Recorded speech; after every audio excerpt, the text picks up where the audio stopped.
Bom dia, gente! Sejam todos muito bem-vindos ao nosso culto. Você que nos visita, você que já faz parte da nossa comunidade, é muito bom e um prazer ter você aqui com a gente. Vim dar alguns avisos bem rapidinhos, então vamos lá! Primeiramente, não se esqueçam de nos acompanhar, de nos seguir nas nossas redes sociais, porque é por lá que nós vamos estar dando avisos, postando as programações e os nossos conteúdos. Então, para você não perder nada, não se esqueça de nos seguir no Instagram, @ccbetsaida, curtir nossa página do Facebook Comunidade Cristã Betsaida e se inscrever no nosso canal aqui no YouTube, Betsaida Rio Claro.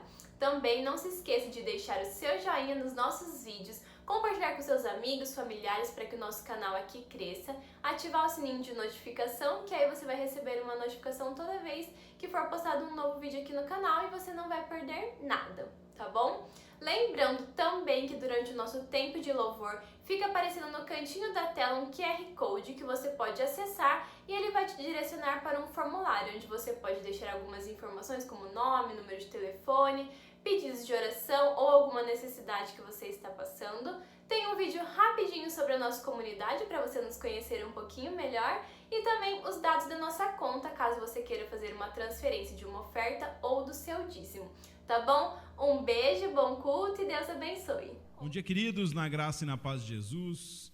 Mais uma vez estamos juntos, mais uma vez nesse momento que podemos chamar de momento de devoção, né? Nesse domingo. Eu espero que você e a sua família nessa manhã estejam bem, tenha passado uma semana bem, com a proteção do Senhor, com a graça, com a misericórdia e a bondade do Senhor sobre a sua vida, sobre a sua casa. Dia após dia a gente vai caminhando, né, com a graça de Deus, e se Deus quiser, para o momento disso terminar e da gente poder estar juntos, estarmos juntos novamente. Que Deus possa abençoar a nossa manhã. Eu queria ler com você um texto que está no Salmo 42, se você quiser abrir a sua Bíblia, nós vamos ler esse texto para a gente começar o nosso culto nessa manhã. Como o servo suspira pelos ribeiros das águas, assim minha alma suspira por ti, ó Deus. Minha alma tem sede de Deus, do Deus vivo. Quando virei e aparecerei diante de Deus? Minhas lágrimas têm sido o meu alimento dia e noite, enquanto eles continuamente dizem para mim: onde está o teu Deus? Quando eu me lembro dessas coisas, derramo minha alma em mim, pois eu havia ido com a multidão. Eu fui com eles à casa de Deus, com a voz de alegria e louvor, com a multidão que guardava o dia santo. Por que estás tu abatida, ó minha alma? E por que estás tu inquieta dentro de mim? Espere em Deus, pois ainda o louvarei pelo socorro do seu semblante. Ó meu Deus, minha alma está abatida dentro de mim, portanto, eu lembrarei de ti desde a terra do Jordão e dos Hermonitas, desde o monte Mizar. Um abismo chama outro abismo ao barulho de tuas quedas d'água, todas as tuas ondas e tuas vagas estão sobre mim. Contudo, o Senhor comandará a sua benignidade durante o dia, e à noite a sua canção será comigo, e minha oração ao Deus da minha vida. Eu direi a Deus, minha rocha: por que te esqueceste de mim? Por que sigo pranteando por causa da opressão do meu inimigo? Como uma espada em meus ossos, meus inimigos me repreendem, enquanto me dizem diariamente: onde está o teu Deus? Por que está tu abatido, a minha alma? Espera, e por que está inquieta dentro de mim? Espera em Deus, pois ainda o louvarei, que é a saúde do meu semblante e meu Deus. Amém. Texto maravilhoso aqui do Salmo 42. E eu queria dizer aqui a respeito do versículo 8: contudo o Senhor comandará a sua benignidade durante o dia, e à noite sua canção será comigo, e minha oração ao Deus da minha vida. Querido, não sei como você tem vivido os seus dias, como tem sido encarar esse momento difícil para você, mas uma coisa eu posso dizer para você: o Senhor comanda a benignidade dele, a bondade dele sobre a sua vida, e a sua canção, a canção de adoração pode estar nos seus lábios a qualquer momento, e a sua oração também diante dele. Então que nesse domingo, que nesse culto, nesse momento, você possa dirigir o seu coração ao Senhor, que você possa sintonizar o seu coração com Ele. Peça para Ele. Eu sei que é difícil a gente se concentrar, né? Para a gente aqui também é muito difícil, mas pense que você está entregando algo ao Senhor nesse dia, nesse domingo. Pense que você está entregando as letras das canções, as orações, a leitura da palavra. Pense nisso como uma oferta ao Senhor. Se concentre, tente aproveitar da presença de Deus, eu tenho certeza, porque o Espírito Santo ele não está num lugar, ele está em nós. Jesus disse, olha, o reino de Deus está dentro de vocês, então não está fora. A igreja ela não é uma estrutura, ela não é um lugar, um prédio. A igreja é aquilo que Deus faz no meio do seu povo, e Ele faz isso por meio do que está dentro de nós, e não simplesmente fora do que nós podemos ter ou estar em qualquer lugar. Então, se conecte com o Senhor, diga aí a Ele isso nessa manhã, Senhor, conecta o Senhor comigo, conecta o meu espírito com o teu espírito. João capítulo 4, versículo 24, Jesus vai dizer que Deus é espírito, importa que os seus adoradores o adorem em espírito. Então ele não falou de forma, ele não falou de jeito, ele falou que sempre que a gente tiver um coração dedicado a Ele, nós nos conectaremos com Ele. Como eu disse, não é fácil para a gente estar aqui, não é fácil para a gente fazer isso dessa forma, mas quando a gente ora aqui, antes da gente começar, a gente pede isso ao Senhor. Deus, que a gente possa se concentrar, que a gente possa dar o melhor e servir a Tua comunidade, então como uma oferta de amor. A bondade, a benignidade do Senhor é comandada sobre a sua vida. Você pode trazer a Ele a qualquer momento uma canção nos lábios, a sua oração pode estar diante dEle em qualquer circunstância, em qualquer momento. Aleluia, aleluia por esse nosso Deus. Glória a Deus por essas realidades que Ele nos oferece. Amém? Vamos orar para a gente começar o nosso culto. Pai querido, em nome de Jesus, eu quero abençoar cada casa agora, cada pessoa, Deus, que está assistindo essa transmissão, cada pessoa, Deus, que está conectada agora, Deus, para ouvir a Tua palavra, para, Deus, ouvir as canções, para trazer ao Senhor as suas ofertas de adoração. Em nome de Jesus, Espírito Santo, eu peço que nessa manhã o Senhor possa conectar, sintonizar, ó Deus, os corações a Ti. O Senhor é Espírito, ó Deus, por isso conecta, ó Deus, com o nosso Espírito aqui também, que habita em nós, o Espírito Santo que se move na nossa vida, ó Pai. Que as canções encontrem o Teu trono de graça, que as canções também sirvam, ó Deus, como voz do Senhor para os corações que estão ouvindo e vendo essa transmissão nessa manhã. Pai, que as orações, que a palavra do Senhor, ó Deus, que a leitura bíblica, tudo, Senhor, seja uma interação santa, ó Pai, dos céus com a terra, ó Pai, de nós para o Senhor, do Senhor para conosco também, em nome de Jesus. Queremos te adorar, ó Deus, abençoar o Teu coração e ser abençoado pelo Senhor nessa manhã, em nome de Jesus. Amém. Vamos adorar o Senhor, queridos. Conecte o seu coração aí a Ele e vamos render a Ele a nossa adoração e o nosso louvor.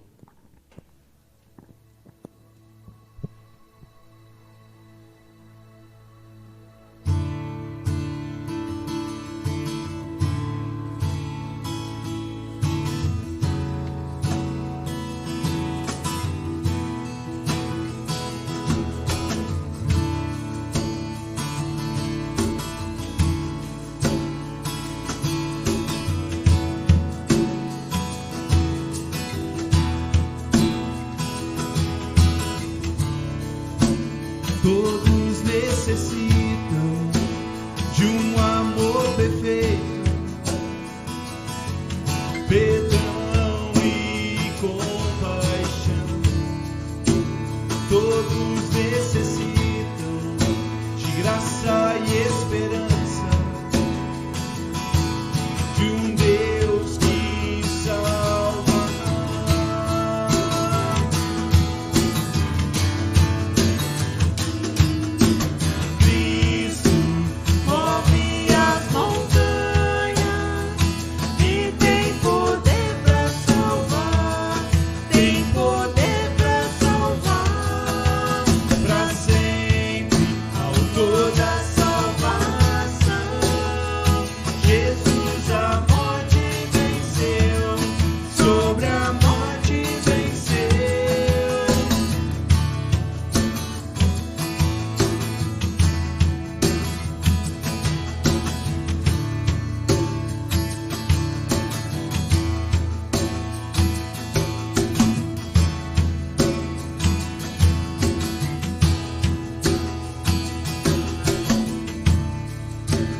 Aceitas com meus medos, falhas e temores, enche o meu viver, a minha vida entrego pra seguir teus passos,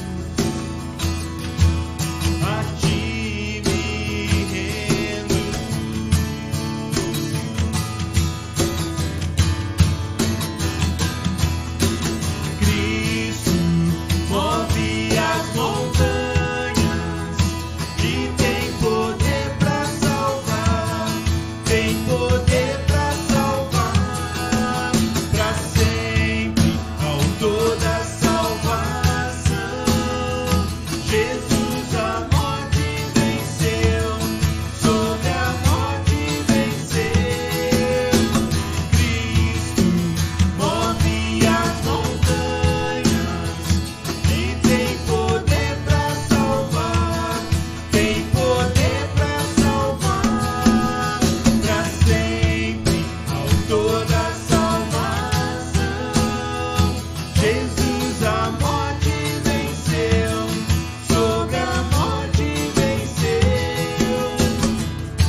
toda salvação.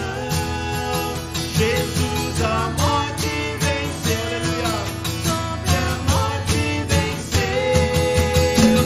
Cristo move as montanhas e tem poder pra salvar, tem poder pra salvar, pra sempre, autor da salvação. Jesus a morte venceu, sobre a morte venceu.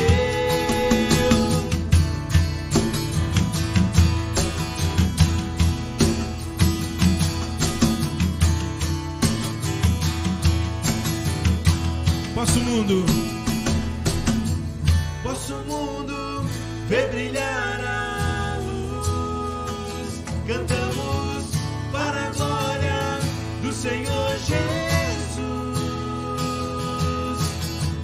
Posso o mundo ver brilhar a luz. Cantamos para a glória do Senhor Jesus.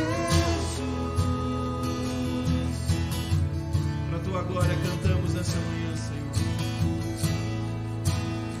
Tu és um Deus poderoso, que tem poder para salvar, para curar, para restaurar, para nos conduzir, para nos levar, Senhor. Que o mundo veja a tua luz,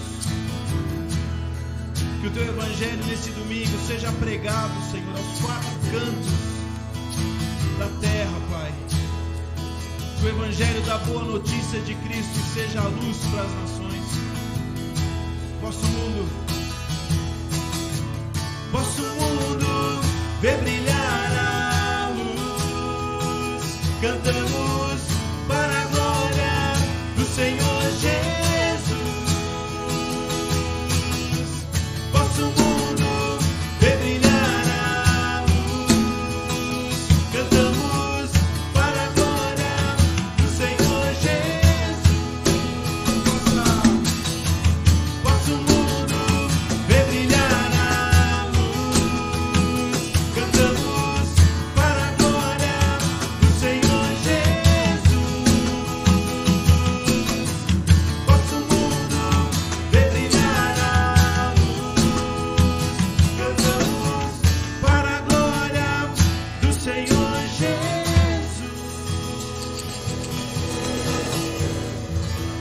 Amém, Senhor. Amém.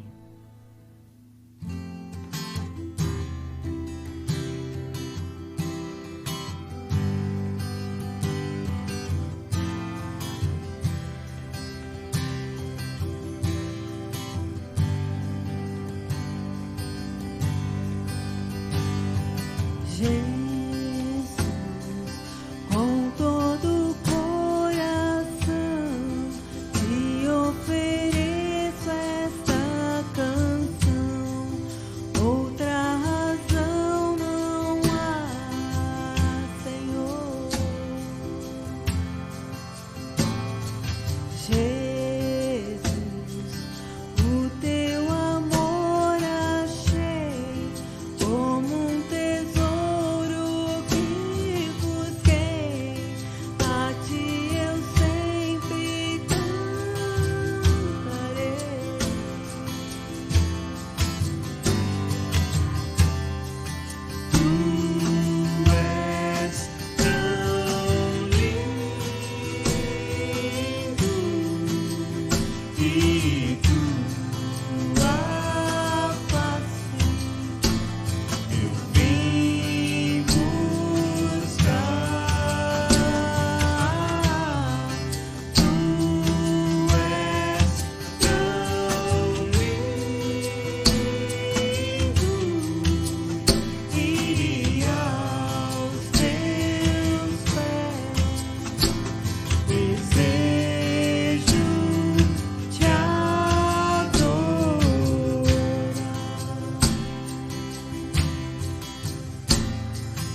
mais real que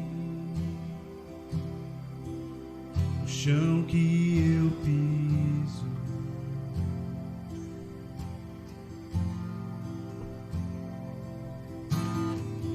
És mais real que o ar em meus pulmões.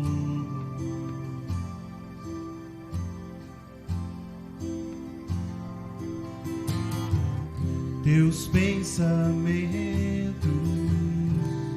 me definem. És tudo para mim. És a minha realidade. És a minha realidade.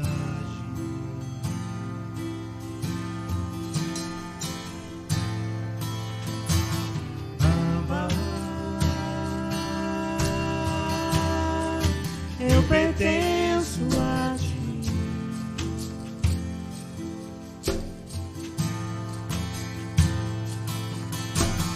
Abba, eu pertenço a ti.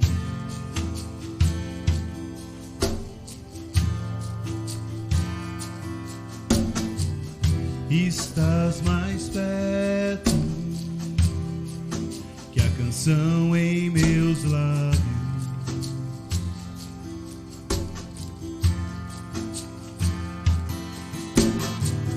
Estás mais perto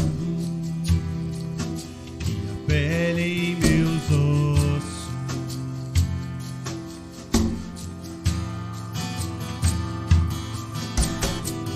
Teus pensamentos me definem.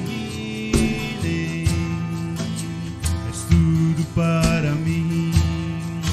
És a minha realidade.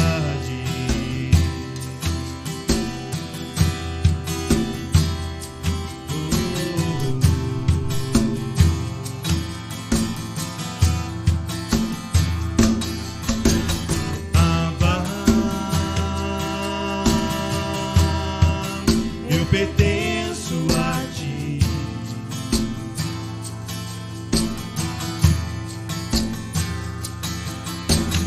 Abba,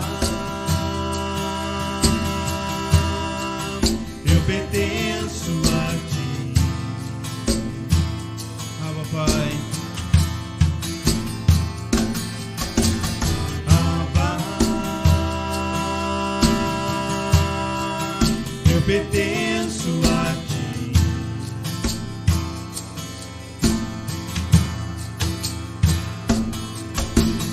Abba, eu pertenço a ti.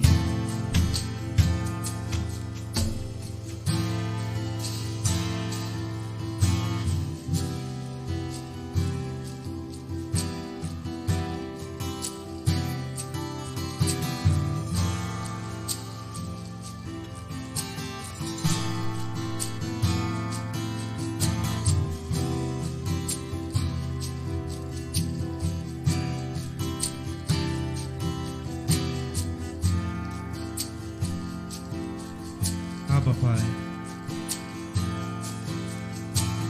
Abba, eu pertenço a ti.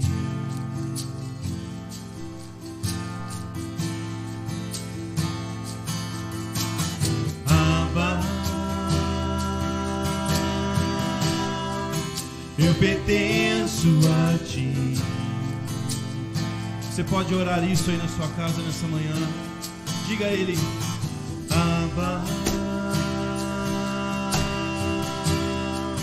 eu pertenço a ti.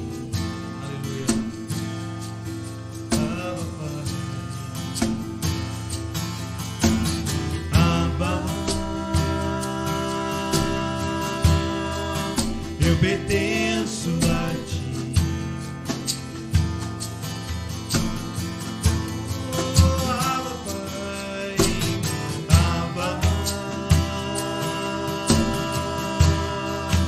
Eu pertenço a ti.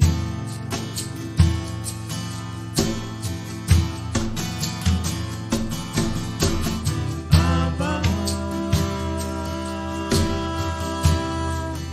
eu pertenço a ti.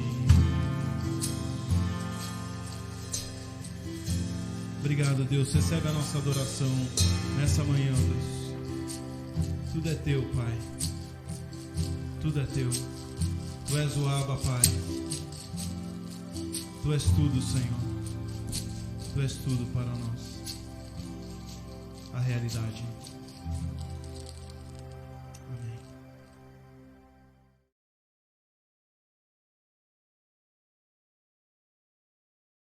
Então, depois de nós termos esse tempo aí, que eu espero que tenha sido muito bom para você, com as canções. Difícil, né, gente? Porque a gente precisa de uma concentração diferente. Para a gente também que faz a coisa acontecer, também é uma dinâmica diferente. Mas se tem uma maneira positiva da gente enxergar tudo isso, é a gente ter a possibilidade de fazer isso mesmo por meio da tecnologia. Então, a gente consegue mesmo assim ser grato aí a Deus de podermos usar dos recursos que nós temos para nos mantermos conectados e, de uma certa maneira, podemos fazer aquilo que a gente precisa fazer, né? Eu entendo que é uma dinâmica diferente, uma dinâmica nova para a gente, mas é importante a gente saber que é uma maneira positiva da gente enxergar as coisas também. E então nós vamos dar continuidade aqui na nossa série de mensagens. Na semana passada nós começamos essa série de mensagens que eu dei o nome de Felizes, uma forma de viver além desse mundo, baseado nas bem-aventuranças. E na semana passada nós vimos a respeito do que significa ser bem-aventurado, que é mais que feliz e que isso começa pelo coração e também que está ligado a recebermos, né, e fazermos parte do reino de Deus e daquilo que Ele proporciona para nós, e falamos bastante a respeito disso. Hoje nós começaremos a falar a respeito de cada uma dessas bem-aventuranças que pode nos conduzir a essa vida feliz, essa forma diferente da gente poder viver nesse mundo, né? E é inevitável dizer que a forma que a palavra de Deus mostra para a gente a respeito de felicidade, ela é uma abordagem diferente daquilo que o mundo tem apresentado para a gente de felicidade. Isso a gente falou também na semana passada. Então, se você não assistiu a mensagem da semana passada, está aqui no nosso canal, você pode acessar e assistir, tá bom? Então, hoje, como eu disse, nós vamos falar a respeito do versículo 3, da primeira bem-aventurança, né? Na verdade é o mesmo texto que nós usamos na semana passada, mas hoje nós vamos trazer o foco na característica, né, que a bem-aventurança traz para a gente. E o versículo 3 do capítulo 5 diz: Bem-aventurados os pobres em espírito, pois deles é o reino dos céus. Ou seja, mais que felizes são aqueles que são humildes em espírito, pobres em espírito, pois deles é o reino dos céus. A gente precisa entender ainda algumas coisas a respeito das bem-aventuranças, uma vez que a gente começa a falar especificamente delas, né? De cada uma das características das bem-aventuranças. Quando Jesus ele traz a narrativa das bem-aventuranças, ele coloca as bem-aventuranças numa ordem, né? Numa sequência, nós vamos entender que elas foram ordenadas por Jesus com uma sequência lógica, tá bom? E bem espiritualmente definida. Ou seja, não é aleatório. Cada uma das bem-aventuranças está no lugar que está. Ou seja, cada uma delas ter uma sequência ali, por que uma vem depois da outra, tá? Então isso é importante a gente entender. Jesus não está falando ali as coisas aleatoriamente. Ele está realmente tentando trazer para a gente um contexto, uma sequência que seja espiritualmente lógica para que a gente possa entender algo. E não há, né, no reino de Deus, não há nenhuma pessoa que pertença ao reino de Deus que não tenham ou desenvolvam ou busquem ou encontrem essas características, irmãos. Isso é muito importante para a gente entender. Jesus está dizendo que essas características, o início, né, do Sermão do Monte, com as bem-aventuranças e todo o conteúdo do Sermão do Monte, obviamente, eles refletem, né, o comportamento, a essência da personalidade, da cidadania daquelas pessoas que estão no reino de Deus, e isso é muito importante você saber, tá? Então, ou seja, tem um porquê Jesus começar falando que, dentro das bem-aventuranças, tem um porquê ele começar falando a respeito dos pobres em espírito, né? Tem um porquê Jesus falar isso, e a gente vai ver isso nessa manhã daqui a pouquinho. Vamos voltar sobre o tema, né? A gente está falando sobre felicidade e a característica das pessoas felizes que está baseada aí na perspectiva do reino de Deus, e por que é uma forma diferente da gente viver, da gente encarar a vida. Como nós dissemos na semana passada, obviamente, né, a felicidade importa para Deus, ok? Isso é muito importante a gente ver. A felicidade importa para Deus, a nossa felicidade, a gente estar feliz importa para Deus. O que as Escrituras vão narrar para a gente, em todo o seu contexto, é que em todos os aspectos, quando a Bíblia traz objetivamente ou subjetivamente o tema, né, felicidade, plenitude ou sucesso, ou qualquer coisa nesse sentido, como a gente queira interpretar, ela menciona isso como um resultado da vida com Deus. E que tal resultado, seja o nome que você queira dar, felicidade, sucesso, plenitude, bem-estar, né, completo, qualquer uma dessas realidades é um resultado de uma vida com Deus, e que não é possível encontrar de maneira plena essas realidades, né, na nossa vida, longe, né, ou fora de Deus. Vamos lembrar lá no Éden, por exemplo. Quando Deus criou o homem e a mulher, ele coloca, né, o homem e a mulher dentro de um contexto, de um cenário perfeito. E essa felicidade reinava ali. E como eu disse, é que a gente está tão... para a gente, felicidade é algo tão assimilado com a perspectiva humana, né, que às vezes é difícil da gente entender isso, né?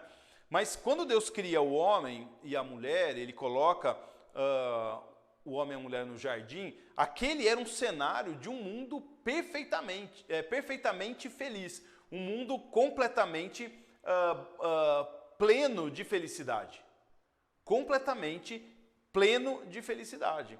E essa felicidade estava baseada no quê? Na relação do homem e da mulher com Deus.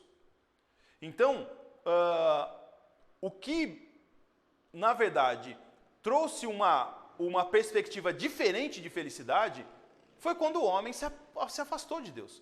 Ele decidiu, ele recusou, né, essa felicidade proposta por Deus ali no Éden, no relacionamento perfeito do homem com Deus. Então não há como, a partir de então, toda a infelicidade da humanidade, ela começa a surgir, tá? Então essa aqui é uma questão importante até para a gente falar. Muitas pessoas, e talvez você que esteja assistindo essa mensagem, se perguntam por que coisas ruins acontecem? Se Deus é bom, por que tem tsunami? Por que tem terremoto? Por que pessoas boas morrem? Enfim, tudo isso, se tem alguém que não tem culpa disso, é Deus. Deus disse, olha, eu criei um mundo perfeito, e esse mundo perfeito, onde vocês podem encontrar a felicidade, ele está baseado num relacionamento comigo, certo? Só que está lá a árvore do bem e do mal, se vocês comerem do fruto, vocês morrerão. E o homem, então, decide por isso. O homem, ele refuga da perspectiva ou da realidade de que ele poderia simplesmente encontrar isso em Deus. Ele rejeita essa oferta de Deus. E aí, eu estava dizendo, por que muitas pessoas às vezes perguntam, né? Então tem terremoto, onde está o Deus bom? O fato é que não era para ser assim. As coisas não eram para ser assim. Deus não criou um mundo para que existissem essas coisas. O texto bíblico vai dizer, por exemplo, assim que o homem peca, na terra surgem ervas daninhas, por exemplo. Ou seja, a natureza ela é afetada. A palavra de Deus vai dizer para a gente também que a natureza aguarda, né, ansiosamente pela redenção, ou seja, pelo ambiente perfeito, junto com o seu Criador e junto com a realidade que o seu Criador trouxe. Então, a Bíblia vai mostrar para a gente, em todos os aspectos, que a felicidade que Deus planejou para o homem, ela estava intacta, né, nesse relacionamento do homem com Deus, até que o homem rejeitou isso. Então, olha só, o casamento era para ser sempre feliz, Porque Deus olha para o homem e fala assim, não é bom que ele fique só, vou fazer para ele então um auxiliador, uma pessoa que a corresponda. Depois ele fala para o homem, olha, dá um mandato social para o homem, reproduzam-se, né, povoem a terra. Então, ou seja, os relacionamentos seriam perfeitos, o sexo, o relacionamento conjugal, a vida em sociedade, tudo que envolvia o homem seria dentro de uma perspectiva feliz, porque a felicidade importa para Deus. Deus trouxe um mandato cultural, ou seja, desenvolvam-se, né? Então, ou seja, as cidades eram para viver ambientes felizes, e também a vida espiritual nesse relacionamento com Deus. Vocês vão me obedecer, vocês vão viver esse relacionamento comigo. A partir de então, é importante a gente entender isso, porque todas as vezes que a Bíblia fala de felicidade, ela fala numa perspectiva de estarmos conectados a Deus. E onde eu quero chegar ao relatar essa questão do Éden, o que eu quero mostrar para você, é que quando o homem ele rejeita essa bondade de Deus, essa proposta de Deus para a felicidade, de uma certa maneira o homem está assumindo um papel soberbo. De uma certa maneira dizendo, olha, acreditando de verdade de que ele não precisava de Deus para que ele pudesse desenvolver então uma vida feliz. Ele é enganado pela serpente, pelo diabo, né, que diz, olha, não é bem assim. E até hoje é isso que a gente vive. O inimigo ele chega, né, o diabo chega para as pessoas e diz, olha, não é bem assim, você não precisa de Deus para ser feliz, você não precisa limitar a sua vida e tudo mais. É o que aconteceu com Adão e com Eva. E ao rejeitar isso, isso é um tipo de soberba, né, de orgulho, ou seja, nós não precisamos de Deus, nós podemos viver a nossa vida de forma independente. E por isso eu estou dizendo, né, a respeito disso, isso tem tudo a ver com o nosso texto hoje. Enquanto nós vamos avançando nas bem-aventuranças, e a gente vai passar por cada uma delas, nós veremos que essa sequência de Jesus indica, primeiramente, um esvaziamento, para depois a gente encontrar uma plenitude. Isso aqui já é o que você precisa entender na nossa mensagem hoje. Quando Jesus começa a falar a respeito das bem-aventuranças, ele está falando dentro de uma perspectiva, nessa sequência lógica, onde começa a partir de um esvaziamento, de uma rejeição a esse orgulho, dessa independência que a gente carrega. Então, esse é um princípio exibido pelo Evangelho em si, não pelos Evangelhos, né, os livros, mas pela essência do Evangelho, da mensagem do Evangelho. O que o Evangelho ele faz com a gente? Primeiramente, ele traz uma desconstrução, para depois ele trazer uma edificação. Primeiro, nós precisamos desconstruir, para que então possamos ser edificados. Sem essa perspectiva, né, nós não vamos conseguir entender o Evangelho. E nós não vamos conseguir experimentar a graça de Deus por meio do Evangelho. Pensando a respeito da palavra de Deus, quando Jesus nasce, né, um senhor, né, um idoso chamado Simeão, né, ele vai dizer algo importante a respeito de Jesus, quando Jesus ainda era um bebê. Ele vai dizer, olha, esse homem está em Lucas, né, capítulo 2, vamos ver aqui. Hoje a nossa rua aqui, gente, está bem movimentada. Não está nos ajudando, mas tudo bem, vamos lá. Lucas capítulo 2, versículo 34. E Simeão os abençoou e disse a Maria, sua mãe, eis que este menino é posto para a queda e o levantamento de muitos em Israel, e para um sinal que será contraditado. Ou seja, a própria essência da transformação que Jesus está trazendo é uma perspectiva de queda e redenção, né? Ou seja, de queda no sentido de desconstruir para edificar, né? Para a queda de muitos e assim a edificação de muitos também. Então, para a gente encontrar a perspectiva bíblica de viver essa vida diferente, feliz que é proposto para a gente, é parte essencial. Nós compreendemos o Evangelho que o pecado sempre deve, né, anteceder a conversão, certo? Ou seja, o Evangelho de Cristo, ele condena o pecador antes de libertá-lo. E entender isso, quem está acompanhando com a gente os estudos de Romanos de quarta-feira, sabe muito bem o que eu estou dizendo. Para que essa graça ela possa funcionar ativamente na nossa vida, nós precisamos, né, nos esvaziar, nós precisamos reconhecer isso. Reconhecer de que de verdade não há absolutamente nada em nós que comova o coração de Deus em relação à nossa salvação e encontrar ou entrar no reino de Deus. Esse é o princípio do Evangelho. É isso, né, de uma certa maneira, que Adão rejeitou. Ou seja, a plenitude ali, né, que ele vivia, a felicidade que ele vivia, né, foi recusada para dizer assim, não, eu consigo fazer isso por mim mesmo. E essa independência traz ao mundo, então, a queda. Então, para você ser feliz de verdade, o que a Bíblia está dizendo é que você precisa ser verdadeiramente livre. E para você ser verdadeiramente livre, o Evangelho tem, né, e o Evangelho te atingir verdadeiramente, profundamente, você precisa, né, se humilhar diante de Deus, passar por esse processo onde você compreenda o seu tamanho e o tamanho de Deus. E quando a gente fala se humilhar é nessa perspectiva, né, de entender quem nós somos e de quem Deus é. Então no Sermão do Monte, Jesus vai deixar claro para a gente, ele vai iniciar a sua mensagem, né, trazendo para a gente a perspectiva que é impossível a gente escalar essa montanha rumo a essa vida mais que feliz sem ter passado por um processo autêntico de transformação. Um processo autêntico, né, que faz o homem compreender a sua pequenez diante de Deus, para que Deus então possa fazer com que essa grandeza dele mesmo o atinja. Então, por isso que Jesus começa o estudo das bem-aventuranças dizendo, olha, mais que felizes são os pobres em espírito. Tem uma outra versão que diz, os humildes de espírito. Aqueles que não têm um espírito soberbo, autossuficiente. Não tem um espírito que entenda que há algo de bom que consiga o mover na direção dessa vida mais que feliz. É intencional Jesus começar por essa bem-aventurança, porque é intencional isso no Evangelho. Enquanto nós não reconhecemos o nosso pecado, enquanto não entendemos que o pecado nos condena, nós não conseguiremos perceber o tamanho da graça de Deus na nossa vida.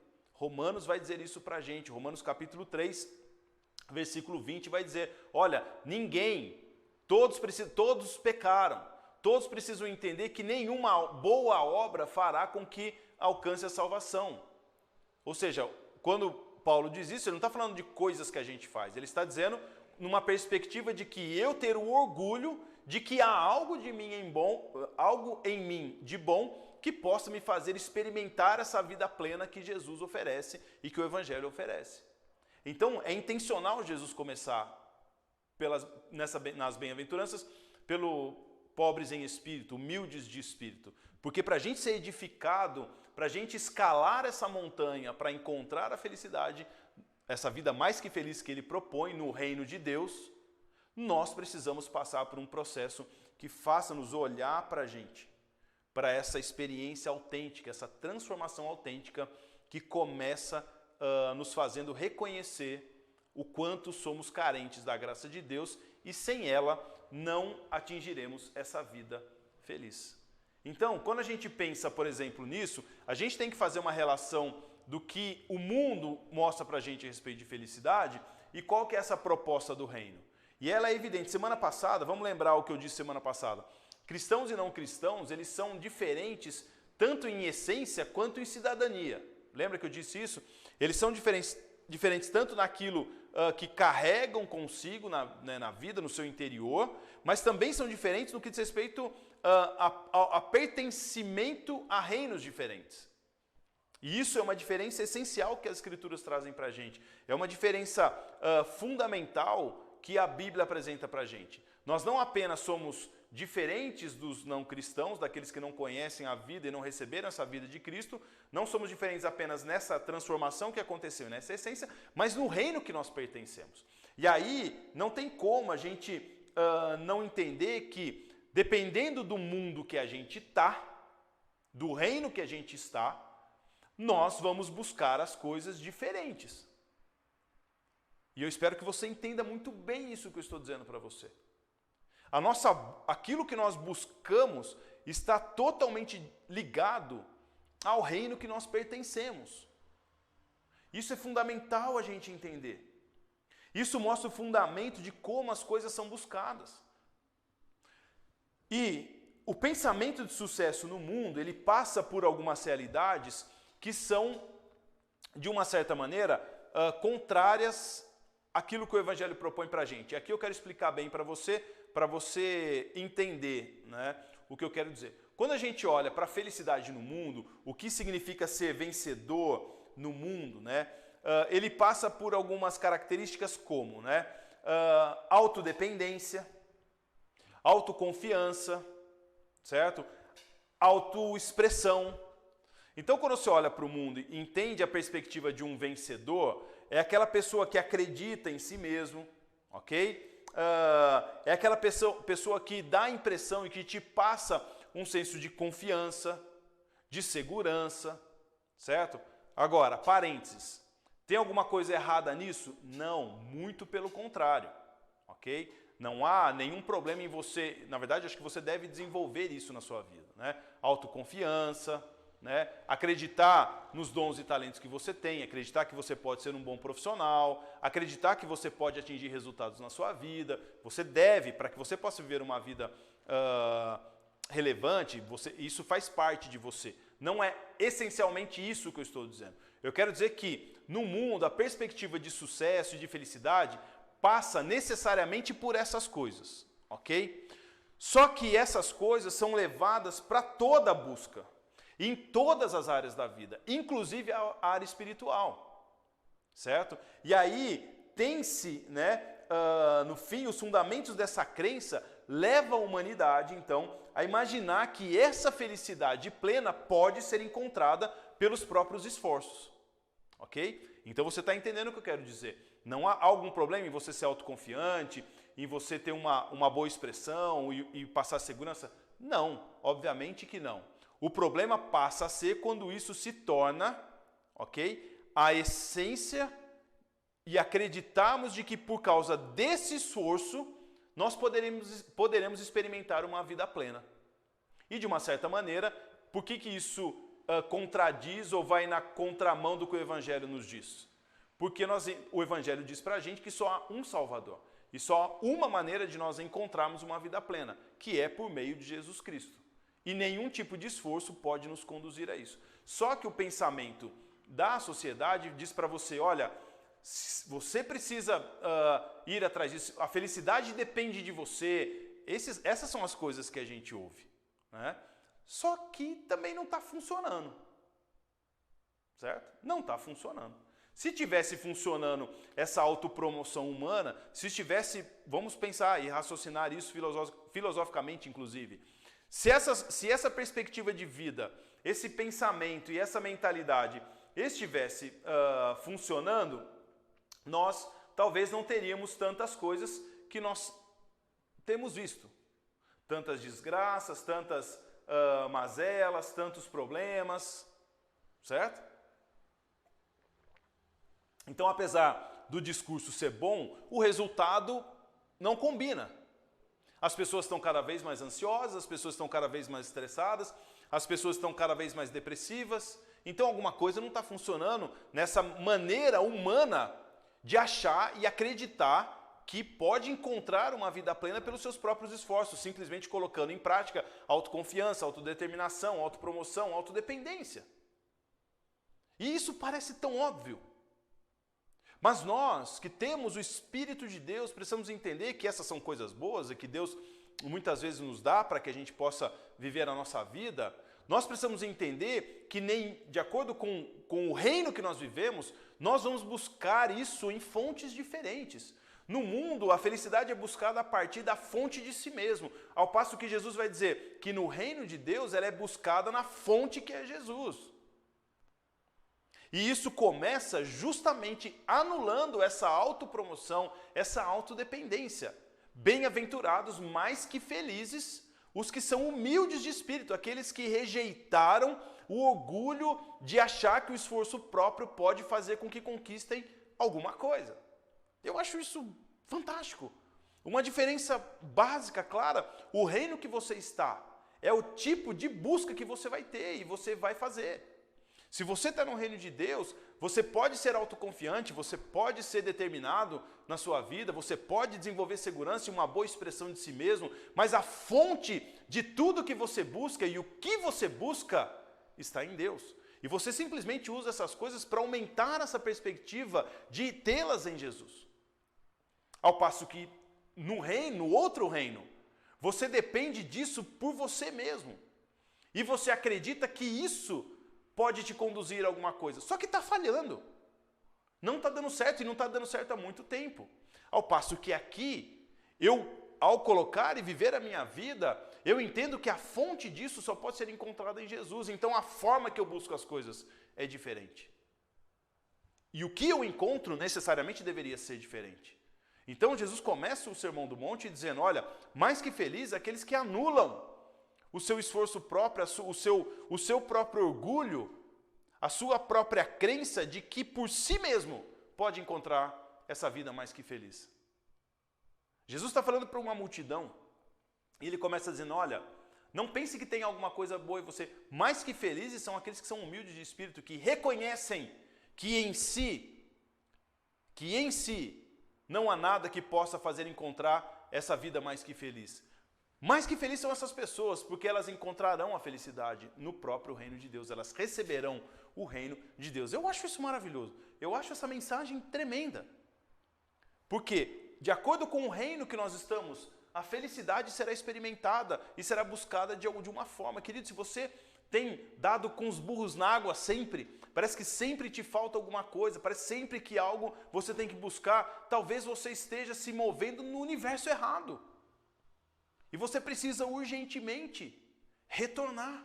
E a conversão passa primeiro por essa condenação do pecado. Se eu não entender que eu estava condenado, que em mim não havia nada de bom, e que a graça de Deus me aceitou, dificilmente eu vou conseguir ser conduzido a esse presente que é o reino de Deus. E a essa recompensa maravilhosa. Então, para Jesus, né, e para o Evangelho, esse processo não pode ser baseado no esforço próprio. A vida verdadeiramente feliz não é encontrada pelo próprio esforço. Porque ele vai dizer aqui, mais que felizes os que são humildes, os que não dependem do próprio orgulho. Porque eles encontrarão o único lugar onde a felicidade verdadeira pode ser experimentada, que é o reino de Deus. Que sensacional essa mensagem de Jesus. Então o que significa, né, verdadeiramente ser humilde de espírito? O que Jesus quer dizer com isso, né? Bom, primeiro, vamos dizer o que não é, né? Não tem a ver com você ser tímido, com você ser fraco, muito menos você ser acovardado. Vamos lembrar que a Bíblia, Paulo vai dizer pra gente que ele não nos tem dado um espírito de covardia, mas de poder, de equilíbrio, certo? De vigor. A Bíblia vai dizer que é pra gente fortalecer os nossos joelhos, para nós não andarmos vacilantes. A Bíblia vai falar para a gente prestar atenção do jeito que a gente caminha. A Bíblia vai chamar a gente de mais que vencedor, ok? A Bíblia vai dizer que os que esperam no Senhor renovam as suas forças, os que esperam no Senhor caminham e não se cansam, voam alto como águia, correm e não se fadigam. A Bíblia vai dizer que por meio do Espírito Santo os jovens, né, terão visões, os velhos sonharão. Então, se tem uma coisa que a Bíblia mostra pra gente, é que a gente não tem nenhum motivo para ser tímido, para ser fraco ou para ser acovardado.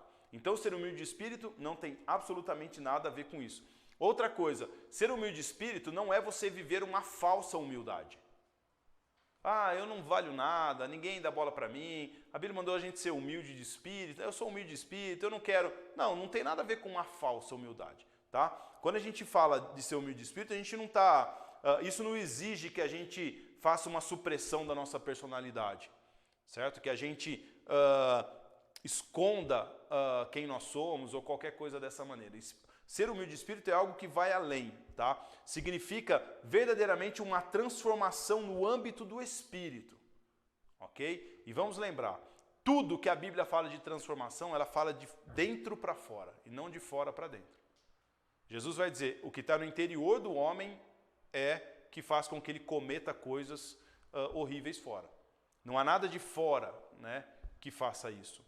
Não tem algo de fora que afeta o coração do homem. Não, o coração do homem longe de Deus é que é perigoso e que comete coisas fora. Então, quando a gente fala de ser humilde de espírito, a gente de verdade está falando de uma transformação num âmbito interior, num âmbito espiritual. Eu coloquei o versículo aqui de Isaías 57:15. Você pode entender um pouco o que significa humilde de espírito. Pois assim diz o alto e sublime, que vive para sempre e cujo nome é santo. Habito num lugar alto e santo, mas habito também com o contrito e humilde de espírito, para dar novo ânimo ao espírito do humilde e novo alento ao coração do contrito. Olha que espetacular esse texto de Isaías. Isaías está falando o que é verdadeiramente você entender o que é ser humilde de espírito. É você compreender a grandeza de Deus e o seu tamanho. O tamanho de Deus, o seu tamanho. E você reconhecer que diante de Deus, se não fosse a graça dele, você não teria motivo algum, e você não tem, né, motivo algum para se orgulhar. Então é receber, é reconhecer e receber essa grandeza de Deus na vida. Certo? Então, vamos pensar em alguns homens da Bíblia, né? Gideão, apesar de eu ter pregado aqui sobre Gideão, né? Deus, com todo o seu poder, vem para Gideão, Gideão reconhece o tamanho de Deus. Senhor, quem sou eu? Para o Senhor me escolher para tamanha obra. Quando Deus chama Moisés, Moisés se achava indigno, incapaz da tarefa que ele recebeu. Quando a gente olha, por exemplo, para Davi, quando Deus escolhe Davi, ele vai dizer, né, para o profeta, quem sou eu para que venhas a mim? Davi vai dizer. Quando a gente olha, por exemplo, para Isaías mesmo, Isaías capítulo 6, né, quando Isaías tem a visão maravilhosa, ele vai falar, ai de mim, porque eu sou um pecador. Ai de mim, porque eu sou um homem de lábios impuros. Quando eles estão falando a respeito disso, eles não estão trazendo uma falsa humildade. Eles estão reconhecendo a grandeza de Deus. E que tamanha graça faz com que esse Deus enorme possa vir até eles. Que não tem verdadeiramente nada para oferecer. Talvez seja uma das maiores expressões de adoração mesmo. É quando Pedro vê a pesca maravilhosa, lá em Lucas 5, e ele se prostra diante de Jesus e diz, meu Senhor, né, eu sou um pecador, se afasta de mim. Né? Então é essa postura que anula todo o orgulho, toda a soberba diante de tamanha grandeza e que faz com que esse Deus que habita num sublime e alto trono venha, olha só, e habite também com o contrito e humilde. Ele fala, olha, eu sou grande sim, mas eu reconheço e habito naquele que reconhece também o seu tamanho perante mim. E aí aqui a gente tem algo que a nossa mente humana não consegue perceber, que é o fato desse Deus enorme, né? Desse Deus grande, desse Deus sublime e poderoso, poder vir e habitar em nós. É isso que o texto e a narrativa bíblica está dizendo. Então, ao mesmo tempo que Deus diz, olha, eu sou realmente grande, eu sou santo, mas eu também habito com o contrito e com o humilde.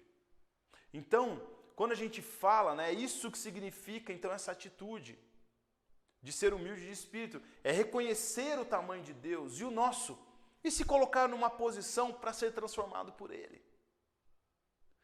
Eu acho impressionante, às vezes eu estou conversando com alguém, ou aconselhando alguém, e a pessoa fala assim, eu sei que eu estou errada mesmo, eu vou me dar conta com Deus. Por isso que a Bíblia vai dizer que Deus resiste ao soberbo. Então, se Deus resiste ao soberbo e dá graça ao humilde, é o que Tiago vai dizer, nenhuma felicidade pode ser encontrada na soberba diante de Deus. Nenhuma pessoa pode ser verdadeiramente feliz se ela não entende o tamanho desse Deus. E se ela não entende o seu próprio tamanho. Então, eu estou dizendo, a gente aconselha a pessoa, eu sei que eu estou errado mesmo. Eu sei, eu vou me ver com Deus. Eu sei, pode deixar que eu me viro com Deus. Esse tipo de coisa não faz sentido. A Bíblia diz que Deus resiste ao soberbo. Na verdade, assim, quando a gente assume essa postura, né, eu sei que eu estou errado mesmo, nós estamos dizendo para Deus assim, não estamos dizendo para Deus, não precisamos dizer para Deus, mas Deus está falando assim, você acha que vai se dar, né, que eu vou fazer, que você vai ter alguma coisa comigo? Porque eu resisto o tipo de postura desse jeito. Então, as bem-aventuranças começam. Olha, a vida feliz, ela tem início quando você anula todo o seu eu, toda a sua soberba, você entende o seu tamanho, o tamanho da salvação que vem sobre você, o tamanho do Deus, o tamanho que Deus é, o tamanho que você é, e mesmo assim Ele decidiu sair do seu trono, habitar em você e trazer a salvação para você. O Evangelho começa por isso. O Evangelho começa mostrando o tamanho da nossa condenação, para que então nos conduza, né, pela fé que Ele nos dá, ao tamanho da nossa redenção. E isso é verdadeiramente felicidade. Isso é verdadeiramente poder olhar para a vida e ser feliz. O próprio Jesus teve essa atitude. Em João, capítulo 8, versículo 28, ele vai dizer, olha, as obras que eu faço por causa do Pai. Vamos lembrar, Jesus foi homem, 100% Deus, 100% homem. E o homem Jesus está dizendo, olha, eu não faço nada por mim. O homem Jesus diz, olha, eu sou Deus, mas aqui eu não faço nada sem o Pai. João capítulo 14, versículo 10, ele vai dizer a mesma coisa. João capítulo 5, versículo 19, Jesus vai repetir isso também. Olha, o filho não pode fazer nada se não vê o Pai fazer. Então Jesus ele está dizendo que essa vida feliz e plena começa entendendo o tamanho de Deus e o nosso tamanho. Você quer ser feliz, querido? Você está buscando isso na sua vida? Jesus vai dizer então no Sermão do Monte, olha, bem-aventurado, mais que felizes, aqueles que não se permitem acreditar que pelo próprio esforço vão achar algum tipo de felicidade. Um dos salmos vai dizer assim para a gente, parem de lutar e saibam que eu sou Deus. Esse é o princípio do Evangelho. A felicidade repousa em você saber o seu tamanho e saber o tamanho da obra de Deus na sua vida. Humilhem-se, não é o que o texto bíblico do Novo Testamento vai dizer, humilhe-se sob a poderosa mão de Deus. Resisti ao diabo e ele fugirá de vós. 1 Pedro vai dizer isso para a gente. Humilhem-se sob a poderosa mão de Deus. Resistam ao diabo e ele fugirá de vocês. Olha só. Olha só. Quer vida mais feliz do que essa? Você está debaixo da poderosa mão de Deus. Você ser capaz de resistir ao diabo. E ter a vida e a plenitude de Deus, me fala que vida poderia ser mais feliz do que essa. Onde em Deus nós podemos encontrar paz, segurança, amor, aceitação, identidade, cura, saúde, provisão. Tudo aquilo que o homem tenta buscar por esforço próprio e jamais encontra e se afunda cada vez mais, nós encontramos sob a poderosa mão de Deus. Mas como que o texto bíblico diz? Humilhem-se perante a poderosa mão de Deus. Resistam ao diabo e ele fugirá de vocês. Deus resiste ao soberbo, mas dá graça aos humildes. Parem de lutar, parem de se esforçar e saibam que eu sou Deus. Parem de tentar buscar pelos seus próprios caminhos e saibam que eu sou Deus. Então, humilde de espírito é uma completa ausência de orgulho pessoal, autodependência e segurança própria no que diz respeito a receber o reino de Deus, onde repousa a verdadeira felicidade. Ser mais que feliz, então, é eliminar a possibilidade de que, por mim mesmo e longe do reino de Deus, eu posso viver tal felicidade. A vida feliz é possível? Sim. A felicidade existe? Sim. E Jesus vai dizer que ela está no reino de Deus. E que quem a encontra, quem é mais que feliz? Aqueles que rejeitam o orgulho pessoal, a autodependência, a segurança própria, para atingi-las. Nós precisamos parar de achar que Deus tem que ser um meio para a gente conseguir as coisas. Nós mudamos, nós invertemos. Deus é um fim. E é nesse fim que nós encontraremos a felicidade. Sabe o que a gente fez hoje? Sabe o que a humanidade faz? Sabe o que os crentes religiosos fazem? Deus me abençoa para quê? 3 pontinhos. Então a humanidade passou a achar, a humanidade religiosa passou a achar que Deus é um meio delas encontrarem a felicidade em alguma coisa. Mas Deus é o fim. As coisas são apenas formas que Deus usa para que essa felicidade que está no reino possa nos abençoar. Deus se importa sim com o seu trabalho, com a sua família, com os seus recursos, com os seus bens. Deus se importa que você viva uma vida abundante aqui na terra. Tudo isso.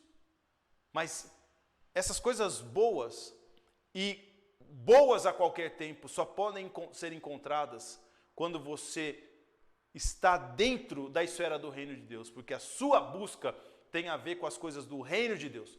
Quando você busca e encontra o reino de Deus, como diz Mateus 6, no próprio Sermão do Monte, mais para frente, as outras coisas que são acrescentadas à sua vida, elas fazem parte desse universo feliz que Deus preparou para você. Você busca a Deus, mas enquanto você busca a Deus, você vai trabalhando e o seu trabalho te abençoa e você é feliz nele. Você busca o Senhor e o reino de Deus, e aí você vai fazendo e aprende como é que são os relacionamentos, o seu casamento vai se tornando feliz, e aí a sua criação de filhos, e aí você ganha dinheiro e você fica feliz, mas não porque o fim é o dinheiro, mas porque você está buscando o reino de Deus. E ao buscar o reino de Deus, você acaba sendo abençoado e o dinheiro faz bem para a sua vida e não faz mal, e assim por diante. Deus, ele é o fim. As outras coisas são meios que às vezes Ele usa para nos abençoar, mas não faça isso, não use Deus como um meio para você atingir outras coisas. Então ser humilde de espírito é anular essa possibilidade de que sem Deus você pode encontrar a felicidade. Se você está me ouvindo nessa noite, nessa manhã, você sabe, ou deve saber, que a sua busca constante tem te levado a nada. Então é hora talvez de repensar. Jesus diz, bem-aventurados os mais que felizes, os humildes de espírito, porque deles é o reino de Deus. É reconhecer que nada temos, nada somos, e que olhamos para Ele em total submissão, total obediência feliz e alegre, que realmente Ele é bom. Por que eu posso ser feliz no reino de Deus? Por causa dessa afirmação, Deus é bom, e Ele é bom para os seus filhos. Como nos tornamos humildes de espírito? Parando de lutar e sabendo que Ele é bom. Concluindo, é não olharmos para nós mesmos e não começarmos, ou continuarmos a tentar fazer as coisas por vontade própria, por força própria. E eu termino fazendo uma pergunta para você. Como seria a sua vida se você dependesse toda a felicidade de todas as áreas de acordo com aquilo que Deus tem para você? Como seria a sua vida hoje se você pudesse depender todas as áreas da sua vida nas esferas daqueles que habitam no reino de Deus? Seu dinheiro, seus relacionamentos, sua profissão, se tudo isso pudesse ser pleno e feliz na perspectiva de Deus, como seria a sua vida? Se você tivesse fé suficiente para entender que a felicidade repousa em buscar o reino de Deus. E se você constantemente tem vivido uma insatisfação, uma angústia constante, uma insegurança constante, uma dúvida constante que faz você ir de coisa em coisa e parece sempre que falta algo, eu quero dizer que talvez você esteja se movendo no outro reino. Porque cada um busca as coisas de acordo com o reino em que está. Os que estão no reino de Deus buscam em primeiro lugar as coisas do reino de Deus. E as demais coisas são acrescentadas. Aqueles que estão no outro reino buscam todas as demais coisas. E por incrível que pareça, pouquíssimas delas são acrescentadas. Pense nisso, quero orar com você para a gente terminar. Pai, em nome de Jesus, essa mensagem ela é tremenda e poderosa, Deus, para o nosso coração. Que possamos aprender isso. Eu quero ministrar para cada um agora, Deus, que experimentem essa vida feliz, que experimentem o que significa se esvaziar para receber os presentes do Senhor. Aumenta a fé disso, de cada um aqui que está ouvindo, Senhor. Como seria a vida, como seria, Deus, os relacionamentos, como seria a profissão, se pudessem viver na perspectiva de buscar em primeiro lugar o reino de Deus e ver o quanto que essas coisas poderiam ser diferentes. Nos ajuda cada um, Deus, ter um olhar que se move, ó Deus, no reino de Deus, que se move no teu reino, que se move de maneira diferente, nas perspectivas que são, ó Deus, essencialmente daqueles que conhecem ao Senhor e que fazem parte desse reino. Pai, se alguém tem vivido de maneira infeliz, se olha para a sua vida e diz, minha vida não tem sido boa, não tem sido feliz, não tem sido do jeito que eu gostaria, Pai, em nome de Jesus, se revela nessa manhã, se revela, ó Deus, de maneira maravilhosa, de maneira marcante, de maneira transformadora, Senhor.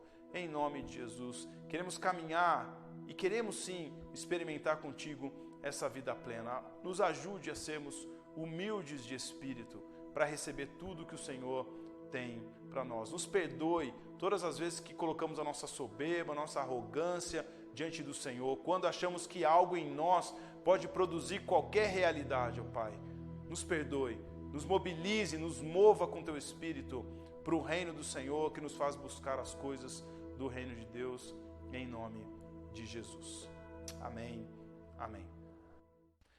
Depois de sermos ministrados na palavra de Deus, aprendendo sobre como podemos ser humildes de espírito, falamos que primeiro nós precisamos entender, né, o quão condenados estávamos e o que a graça de Deus fez por nós.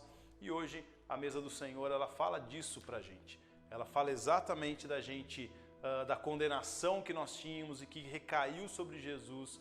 E hoje, por meio dele, nós somos justificados diante de Deus. É isso que Paulo vai ensinar nas suas epístolas, é isso que Paulo vai aprofundar nas suas cartas, dizendo, olha, vocês estavam condenados, mas o Evangelho é o poder de Deus para toda pessoa. E esse Evangelho, né, ele foi revelado, a justiça de Deus foi revelada em Jesus. Né? Então, é o texto que nós vamos ler aqui em Romanos, capítulo 1, versículos 16 e 17, que diz, porque eu não me envergonho do Evangelho de Cristo, pois é o poder de Deus para a salvação de todo o que crê. Primeiro do judeu e também do grego. Porque nele, no Evangelho, a justiça de Deus é revelada de fé em fé, como está escrito, o justo viverá pela fé. O que o texto quer dizer é que existe Evangelho, existe salvação, porque existe a ira de Deus. Porque existe condenação, porque o homem estava perdido. Paulo vai dizer então, eu não me envergonho do Evangelho, porque ele é o poder que me salvou, é o poder para salvar, como nós cantamos nessa manhã.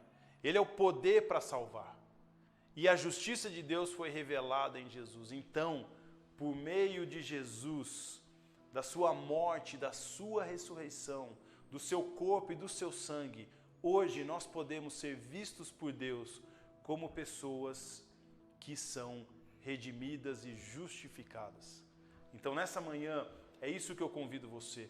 Jesus, na noite em que foi traído, ele pegou o pão que passava pela mesa, o partiu, deu graças ao Pai, né, e disse, esse é o meu corpo, que será partido por vocês.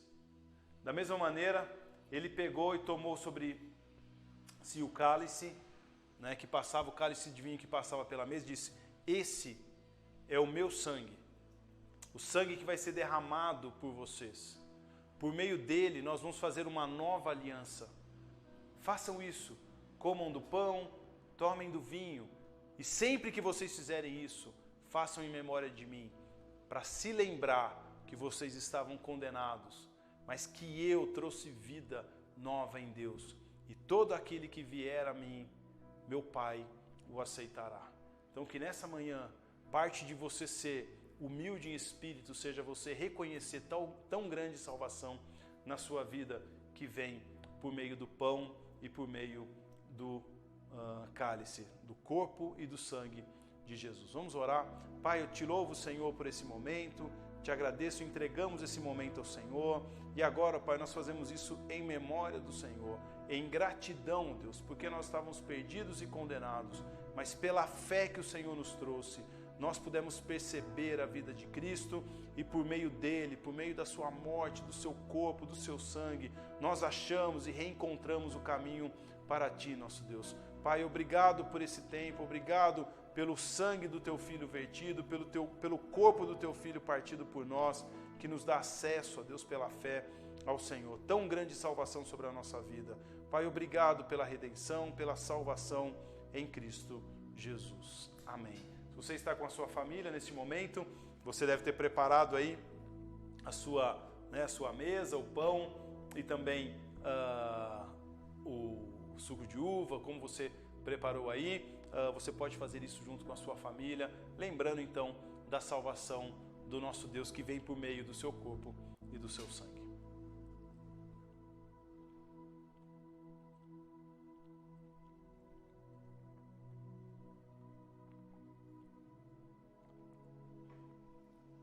Queridos, que Deus te abençoe na graça e na paz do nosso Deus, que você tenha uma semana abençoada.